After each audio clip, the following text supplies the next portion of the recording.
Hablamos con Francisco Caamaño, ministro de Justicia. Muy buenos días. Buenos días. Muchas gracias por acercarse a los estudios de Radio Coruña Cadena Ser.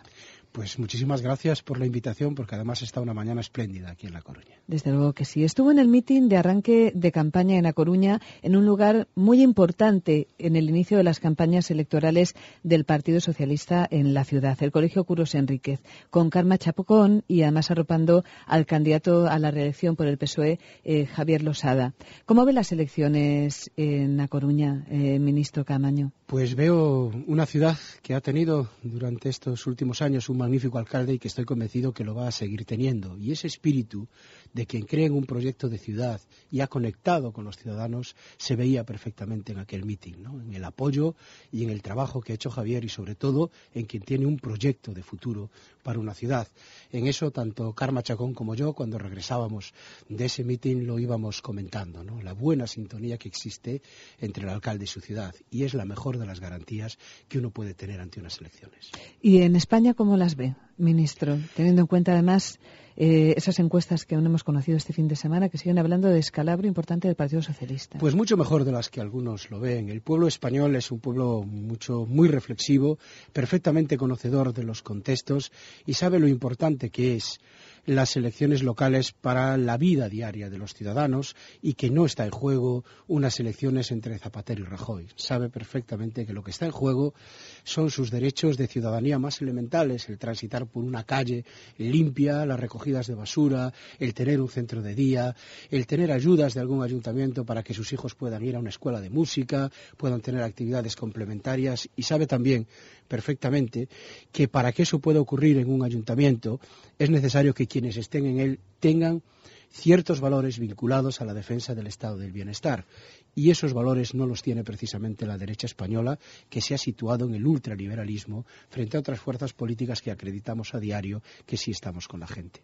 Más adelante hablaremos más de las consecuencias que puede tener el resultado electoral, pero volviendo al mitin del Curros Enríquez, hace 4 años ahí estaba el exalcalde de A Coruña, Francisco Vázquez, arropando además al candidato socialista Javier Losada y cubriéndolo de elogios, se podría decir. Después se rompieron relaciones por el pacto con el BNG. ¿Cómo ha visto el PSOE ese pacto? Pues el PSOE ha visto estos y otros pactos como algo coherente con el sistema parlamentario que en cierta manera también nos hemos dado para la gobernabilidad. Las coaliciones no son necesariamente una solución contraria a los principios democráticos ni a la lógica del sistema. Nos quejamos a menudo de las mayorías absolutas, porque son mayoría rodillo, y sin embargo no tenemos, a diferencia de otros países como Alemania, como algunos países europeos, donde hay una cultura de la coalición. Yo creo que ayuntamientos como el de La Coruña y algunos otros en Galicia han demostrado que es perfectamente posible dialogar y entenderse, que es perfectamente posible tener puntos de discrepancia donde se hace valer dentro de los apoyos y las coaliciones de gobierno la del partido mayoritario, como ha ocurrido en La Coruña, pero a la vez poner por encima de ello los intereses de un proyecto de ciudad, y tanto en La Coruña como en otros muchos lugares se ha podido acreditar. ¿Cómo ve a Francisco Vázquez tras su abandono de la Embajada de España en el Vaticano? Habla y hace declaraciones públicas diciendo que su partido no lo ha apoyado lo suficiente para ser defensor del pueblo. ¿El PP sí? Yo no sé si el Partido Popular lo ha apoyado tan expresamente o no. Si él lo dice será cierto. Lo que sí sé es que no se han iniciado negociaciones formales respecto de la renovación del Defensor del Pueblo ni de otras instituciones. Todavía nos queda el Tribunal Constitucional, el Tribunal de Cuentas, etcétera, etcétera. Y por tanto ahí hay un paquete que habrá que negociar y trabajar en su momento, no por voluntad del Partido Socialista, sino por una actitud nada colaboradora, y es conocida, del Partido Popular, que se resiste de manera permanente a la renovación de las instituciones en los periodos legalmente establecidos, y por tanto esa es la información cierta. Respecto del Partido Socialista, todos sabemos que Paco Vázquez es un valor importante dentro del partido, pero también sabemos que el partido toma sus decisiones, que es complejo, es plural, es abierto, y que fruto de esa reflexión saldrá siempre el mejor candidato. ¿Ve a Francisco Vázquez ocupando algún cargo de carácter institucional? no lo sé, él tiene la valía y la experiencia política y la preparación, sin duda, para poder estar en cualquier cargo de responsabilidad en este país, pero es una decisión, por supuesto, personal de él. Usted es natural de Cee, muy vinculado, por tanto, a la Costa da Morte, ha nacido allí vive siempre que puede, y lo sabemos, también muy vinculado a la Universidad de Da Coruña. En la Costa da Morte la campaña está presidida, sin duda, por la llamada Operación Orquesta y por la imputación de nada menos que 3 alcaldes, 2 de ellos del Partido Popular. ¿Cómo ve, en primer lugar, esta situación, ¿no? La presentación de personas imputadas en unas elecciones, el caso, digamos, ya paradigmático y máximo es, sin duda, el presidente de la Comunidad Valenciana, de Francisco Camps, ¿no? ¿Cuál es su opinión en relación con esta situación? A mí no me parece el mejor ejemplo democrático que personas imputadas estén en listas electorales. Es cierto que les ampara la presunción de inocencia y que todos somos inocentes mientras un juez no dice en sentencia firme lo contrario. Pero la imputación supone que hay elementos racionales de criminalidad contra alguien y, por tanto, no sé si los partidos políticos deben de exigirlo. Sí puedo decir lo que yo haría, por una cuestión casi de honor personal, que es mantener perfectamente diferenciado lo que es la actitud y la ética personal con la ética pública. Y probablemente cuando uno está imputado, mandatos de ética pública aconseja que abandone ese tipo de escenarios. ¿Para qué? Para que la justicia transite por su propio lugar y no se entremezcle nunca con los escenarios de la política. Y esa es mi posición, es lo que personalmente creo que hay que hacer. Evidentemente no existe ninguna norma legal que obliga a un imputado a no poder ir en una lista electoral. El alcalde de Cee, concretamente, Ramón Vigo, ha llegado a acusarle a usted de estar detrás de la Operación Orquesta. ¿Qué tiene que decir a esto? Sí, es verdaderamente sorprendente que estas cosas se puedan pensar, ni siquiera imaginar, respecto de un ministro de Justicia que se ocupa de otros muchos temas y que, por supuesto, nada tiene que ver con causas concretas. Yo creo que ello se debe sustancialmente a los nervios por los que atraviesa cualquier persona que se encuentre imputada por la comisión de varios delitos. También ha criticado a los medios de comunicación por otro tipo de elementos, y en la medida en que conozco como a él y a otros implicados, porque son vecinos míos, como bien señalaba, yo no le deseo mal a nadie, solo que puedan ventilar sus asuntos con la justicia, que tranquilicen sus ánimos, que no vean enemigos donde nunca han existido, pero sí lamento, y de verdad, que el presidente de la Xunta, que es el presidente de todos los gallegos, amparándose además de manera cobarde en su inviolabilidad parlamentaria, haya llegado a decir que un ministro del Gobierno de España ha amenazado, cosa que nunca dijo Ramón Vigo, ha amenazado a un alcalde, porque eso es la imputación de un delito y, por tanto, aunque esté amparado en la inviolabilidad parlamentaria, dice muy poco de la honorabilidad de quien mantiene esas afirmaciones y dice sí mucho acerca de qué sentido tiene de la vida política. Y yo, como gallego, lamento que mi presidente llegue a esos extremos. Yo nunca vengo a Galicia para polemizar, ni siquiera en elecciones,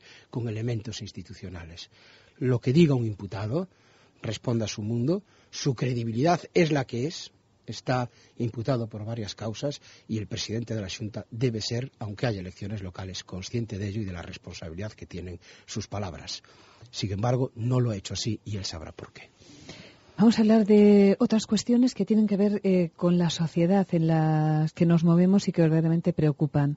Hablamos, por ejemplo, de violencia de género. Ministro Caamaño, ¿qué es lo que no estamos haciendo bien?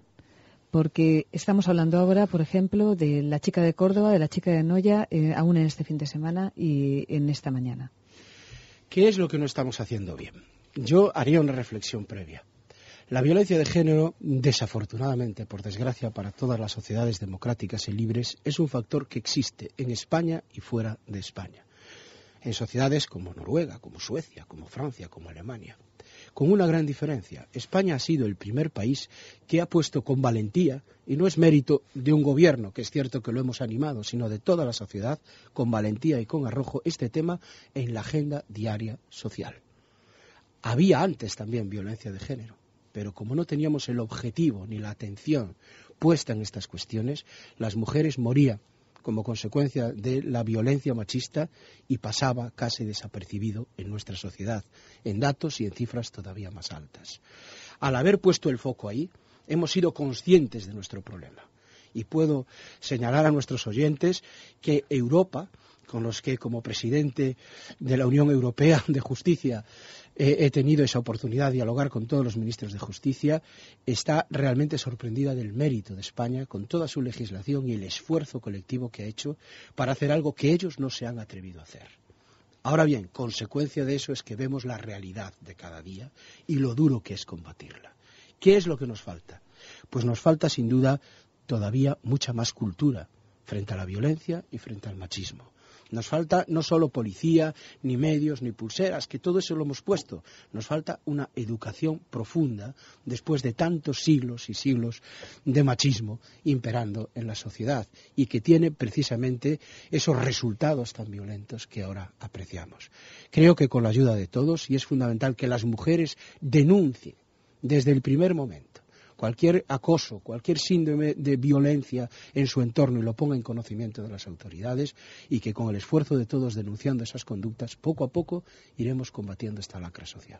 Sabe, y sabemos que no es competencia del Ministerio, sino que hay cesión de competencias, y en este caso es la Xunta de Galicia, pero igualmente como indicativo, que el Juzgado de Violencia de Género de A Coruña ha estado durante mucho tiempo en un pasillo, con una columna en medio, y en un lugar donde se podía llegar a ver en momentos determinados víctima y maltratador, presunto.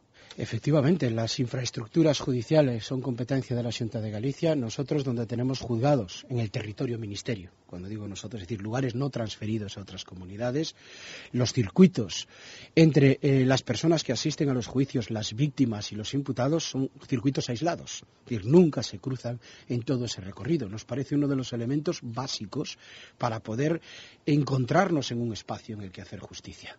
Una cosa es que se escenifique la vista y otra cosa es que tengamos que convivir en momentos previos víctima y delincuente o presunto delincuente. Hemos hecho, por tanto, circuitos separados. Es un problema también de sensibilidad que debiera tener en este caso la Xunta de Galicia. También nos consta que en su momento tuvo la oportunidad de pedir para Vigo un juzgado de violencia y, sin embargo, prefirió optar por un juzgado de naturaleza distinta. Es cierto que cuando el Consejo General del Poder Judicial le dijo a la Xunta de ¿por qué no pone usted un juzgado de violencia?, esta le respondió diciéndole, bueno, lo pongo si ustedes lo comarcalizan en un lugar más amplio que la ciudad de Vigo, pero en aquel momento la Xunta de Galicia sabía perfectamente que no había ninguna ley que permitiese la comarcalización, que eso está todavía en un proyecto de ley. Por tanto, por esa vía de la sugerir lo imposible, lo cierto es que otra zona de Galicia se ha quedado sin un juzgado de violencia. Y eso habla mucho acerca de la sensibilidad que se tiene acerca de estos temas por una y otra administración. Garzón, ¿leyó usted el auto, suponemos que sí, de la memoria histórica? Sí, lo he leído. ¿Y qué le pareció? Con mucha atención. Pues en primer lugar decir algo a lo que siempre me veo obligado, que es que el ministro de Justicia, precisamente por serlo, no puede pronunciarse sobre asuntos sub iudice porque no ha de interferir en la independencia del Poder Judicial. Sí puedo decir, en todo caso, que el juez Garzón ha sido un juez que ha acreditado muchos servicios en la lucha contra el terrorismo en España, que ha acreditado también su valentía en la defensa de los derechos fundamentales, pero que en este momento se encuentra encausado ante la Sala Segunda del Tribunal Supremo, que a juicio del Tribunal Supremo existen indicios suficientes para procesar, que se encuentra en este momento pendiente de juicio y que la Sala Segunda del Tribunal Supremo nos merece a todos los españoles, es nuestro máximo tribunal penal. Todo el respeto, está formada por juristas de prestigio y estoy seguro que lo estudiarán y dictarán en su momento la sentencia más ajustada a derecho. ¿Y qué cree usted que debería pasar? ¿Qué puede ocurrir? No lo sé, ni lo puedo adelantar. Solo puedo hablar de la independencia de ese tribunal, que precisamente por ello no he de adelantar ningún juicio, porque respeto esa posición institucional de la Sala Segunda. Usted fue algo así como en la sombra el hombre de la búsqueda de consensos continuos en relación con los estatutos de autonomía. Y el Partido Popular ha criticado precisamente al gobierno Zapatero por abrir, decía, la caja de los truenos del mapa territorial de España cuando debía haberse ocupado de otras cosas. ¿Qué opina usted de esa época, de ese momento y de esas declaraciones continuas y muy recurrentes por parte del Partido Popular? Sí, es una posición absolutamente insistente en ese punto, ¿no? La idea que tiene el Partido Popular de España es una idea bastante alejada de la realidad, en mi opinión, pero sobre todo absolutamente contradictoria. Cuando hay elecciones locales, el Partido Popular habla de la importancia de los municipios. Cuando hay elecciones autonómicas, habla de lo importante que es la autonomía y reivindica, por tanto, sus posiciones autonómicas, sus gobiernos autonómicos y la gestión de sus gobiernos, y las defiende. Pero cuando hay elecciones generales, el Partido Popular hace una cosa verdaderamente paradójica. Habla de reducir el número de municipios, señal que, por lo tanto, no cree mucho en los mismos, y a la vez considera que las comunidades autónomas sobran, que son entes de gasto, que hay que reducirlas, que hay que domarlas, casi en palabras de su líder, Mariano Rajoy. Pues no, yo creo que la descentralización política es buena y que ha sido muy buena para España. Yo creo que los empresarios gallegos, que tienen la proximidad de la Xunta de Galicia, que les puede proyectar económicamente en el exterior, que les puede apoyar para encontrar negocio y, por tanto, permitir inversiones en el exterior, poder extendernos, vender conservas, vender ropa, vender madera en nuevos mercados, acompañados de la Xunta de Galicia. Eso es bueno para ellos y para todos los gallegos, mejor que hacer cola detrás de los empresarios catalanes o de los empresarios vascos en Madrid. Creo que ha sido eso uno de los elementos que explica el cambio de España. Y además nos ha ido a todos muy bien. Desde Madrid es muy difícil acordarse de que hay que arreglar un monasterio de Sobrado dos Montes o que hay que arreglar un elemento del patrimonio, porque es todo un país con su patrimonio. Una Consellería de Cultura sí se preocupa de esas cosas. Por tanto, la descentralización nos ha hecho un país mejor y a la vez un país más fuerte. El problema es quienes consideran que, reduciéndolo todo a una especie de esencia inexistente, esa esencia es España. Y España no es eso, España es el País Vasco, es Cataluña, es Galicia, es Canarias. Y toda esa riqueza, esa maravillosa riqueza de diversidad y de diferencia, es lo que a mí me gusta cuando me siento fuertemente español. O dicho con otras palabras, la verdadera igualdad no es la uniformidad, como pretende el Partido Popular. La verdadera igualdad es la buena gestión de la diferencia. Cuando entiendan eso, entenderán mucho mejor España. ¿Cree que Galicia tendrá en algún momento nuevo estatuto, en el corto? Yo así lo deseo, porque ya hay otras comunidades autónomas que lo tienen, ya hay otras comunidades autónomas que están aprovechando las nuevas competencias y, como todo el mundo puede comprobar, no se ha roto España. Porque siempre nos acordamos de Cataluña y de su incidencia, pero es que el Estatuto de Andalucía es muy parecido al catalán, pero lo es el de Aragón, que también se ha aprobado y no ha ocurrido nada, lo es el de Castilla y León, no salió el de Castilla-La Mancha, lo es el de Extremadura, recién aprobado. Por tanto, el nuevo modelo de estatutos ha ido funcionando. Solo hemos montado, desgraciadamente, el Partido Popular, el gran follón como consecuencia del Estatuto de Autonomía de Cataluña. Y eso responde no a razones jurídicas, fundamentalmente, sino a razones políticas que todos perfectamente conocemos. ¿Y el término nación? Y el término nación, ahí existe nuevamente otro gran debate. Lo cierto es que nuestra Constitución habla de nación exclusivamente para referirse a España en términos jurídicos, jurídico-constitucionales, y es cierto también que utiliza la expresión nacionalidades para referirse a algunas comunidades autónomas. Nacionalidades y regiones es su expresión. El debate sobre nación, nacionalidades no se ha planteado tanto en estos conceptos, sino a la hora de calificar algunos elementos de las nacionalidades, como himno nacional o símbolos nacionales. Claro, ¿cómo se llaman los símbolos de una nacionalidad? El himno nacional y qué. Y este debate, que es casi más semántico que otra cosa, sin embargo, se ha convertido en un gran debate político. Y a mí, personalmente, me cansa un poco porque es un debate antiguo.